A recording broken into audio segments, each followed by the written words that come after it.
নমস্কার, আমি জ্যোতিষ আচার্য সিপারিয়াত আবার আপনাদের সামনে চলে এলাম। আজকে একটু অন্যরকম পরিবেশ, মানে একটু সবুজের মাঝে আছি। কারণ আজকে মকর রাশির বলবো, মানে কারা কারা সত্যিকারের বন্ধু, কারা শত্রু, মানে খারাপ শত্রু বা মতের অমিল, এবং কাদের সাথে প্রেমটা হয় দারুণ মাখো মকর রাশিদের, এবং কাদের সাথে বিবাহ সঙ্গী হলে দাম্পত্য জীবন অত্যন্ত সুখের ও মধুর হয়ে ওঠে। দেখুন, আজকে যেহেতু কেন এই মানে একটু ব্যাকগ্রাউন্ডটা একটু চেঞ্জ করলাম, মানে প্রতিদিন এই ঘরে বসি তো ঘরে বসে, তাই আজ একটু আপনি প্রকৃতির মাঝে চলে এলাম যেখানে সবুজে ঘেরা।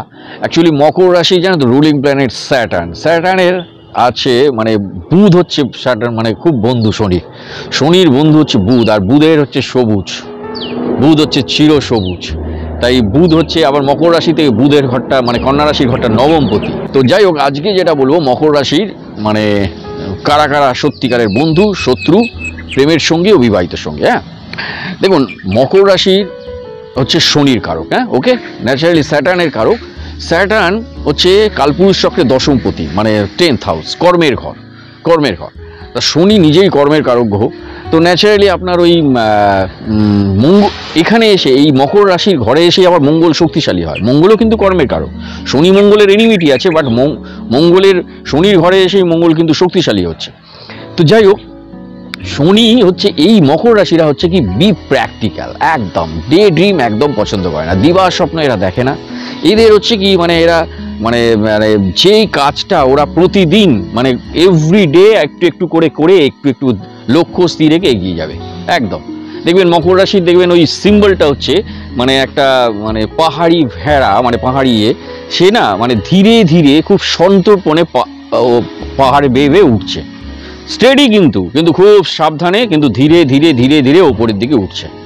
এই হচ্ছে মকর রাশির প্রকৃতি, হচ্ছে এরকম যে মকর রাশিরা কিন্তু দিবা স্বপ্ন দেখবে না, ওরা ধীরে ধীরে আস্তে আস্তে অগ্রগতি করবে এবং নিজের লক্ষ্যকে স্থির রেখে একদম অগ্রগতি মানে সিধে লক্ষ্যের দিকে আস্তে আস্তে এগিয়ে যাবে। ওই দ্রুত ফাস্ট গিয়ে দুম করে পড়লো এরম ব্যাপার না। হ্যাঁ, ওই জন্য মকর রাশিরা সবসময় মানে মানে বাস্তববাদী, একদম যেটাই আছে টোটালি বাস্তববাদী। এরা মানে স্বপ্ন দেখে কিন্তু বাস্তবকে আগে রেখে তারপর স্বপ্ন, ওসব ব্যাপার নেই। তো সেই মকর রাশির আজকে বলবো কারা সত্যিকারের বন্ধু কারা। দেখুন, মকর রাশির বন্ধু বলতেই হচ্ছে, মকর রাশি যেহেতু আর্থ সাইন, তাই মকর রাশির বন্ধু হচ্ছে বৃষ এবং কন্যা। এই কন্যা এই জন্যই আজকে সবুজের মাঝে আসা। তো কন্যার আবার সবচেয়ে মানে বুধের প্রিয় রং হচ্ছে সবুজ। যা কিছু সবুজ পৃথিবীতে তা কিন্তু এই বুধের জন্য। তাই বুধ এই সবুজ রংটাকে বেশি প্রেফার করে।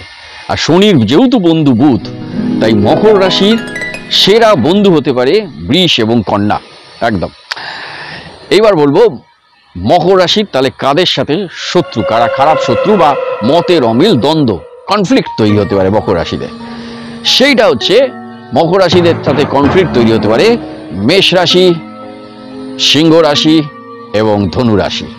এই তিনটে ফায়ার সাইনের সাথে মকর রাশিদের দ্বন্দ্ব, কনফ্লিক্ট, মতের অমিল এগুলো তৈরি হতে পারে।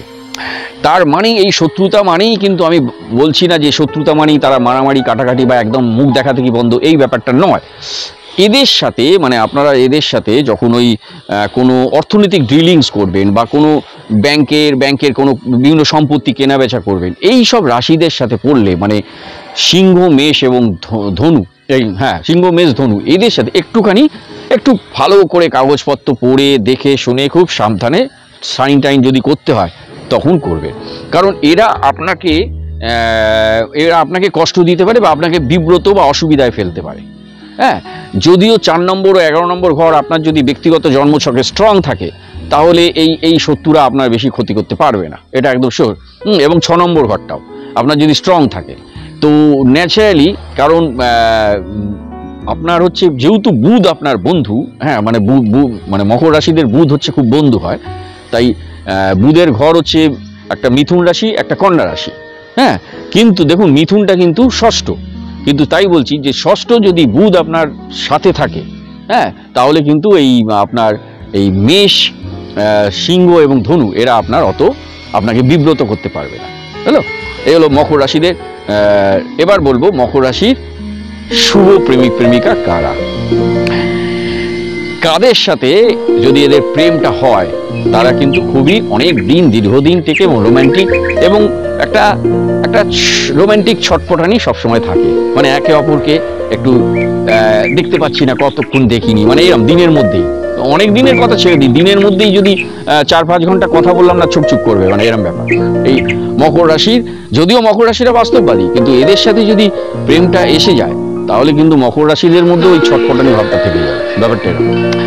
এই মকর রাশিদের সবচেয়ে পছন্দের মানে 3টে রাশি হচ্ছে যাদের প্রতি খুব আকর্ষণ অনুভব করে, মানে এরা যদি কোনো পার্টিতে দেখা হয় বা কোনো মনে করুন কোনো অনুষ্ঠান বাড়িতে, বিয়ে বাড়ির অনুষ্ঠানে দেখা হয়, তো সেই সব হঠাৎ করে যদি তাদের দিকে কিন্তু বারবার চোখ চলে যাবে, লুকিয়ে হলেও চলে যাবে, ওরা যদি দাঁড়িয়ে থাকে, মানে এটা ইউনিভার্স এই টার্নটা দিয়ে দিচ্ছে আপনাকে, ওদের দিকে নিয়ে আসছে।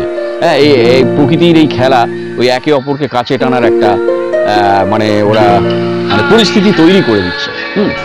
এই 3টে রাশি আছে যাদের দিকে মকর রাশিরা ঠিক চোখ তাকাবেই তাকাবে, যদি মুখোমুখি হয় লুকিয়ে তাকাবে কিন্তু দেখবেই।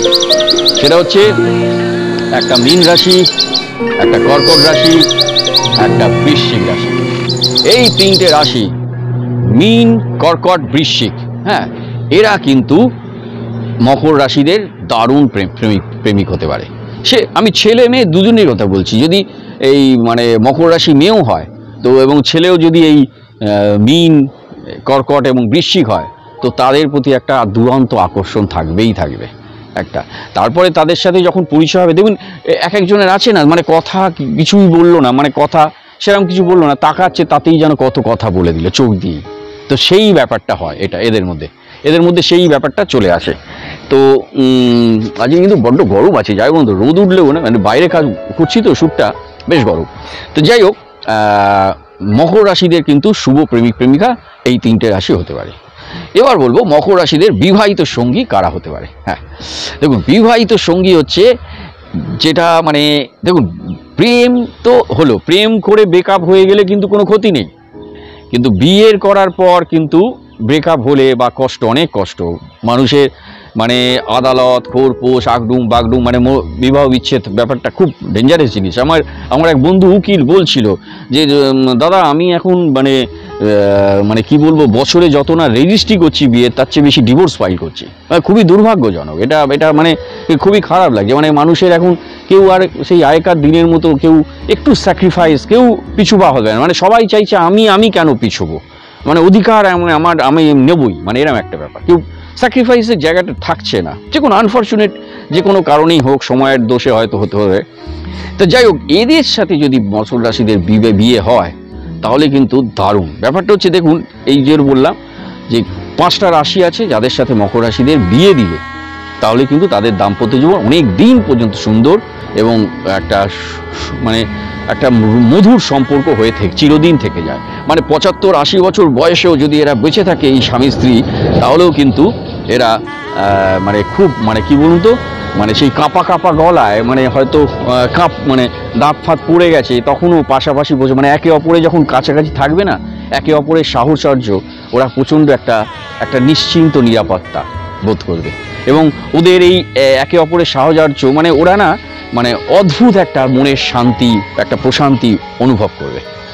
তো সেই হচ্ছে মকর রাশিদের। তবে এই 5টা রাশির সাথে মকর রাশির যদি বিবাহ হয়, সেই দাম্পত্য জীবন বিচ্ছেদ হয় একদম না হলেই চলে, হবে না বিচ্ছেদ। তো ন্যাচারালি মেইন কেসটা হচ্ছে যে 5টা রাশি বলবো, এদের সাথে বিবাহটাও দেওয়াটা সত্যিই পাওয়া, যদিও ব্যক্তিগত ছকে মাঙ্গলিক দোষ বা নবাংশচার যদি কোনো গড়বল থাকে, একটু রেমেডি নিয়ে নেবেন বিশেষজ্ঞ জ্যোতিষীকে দেখি বিয়ের আগে, তাহলে আর কোনো সমস্যা নেই।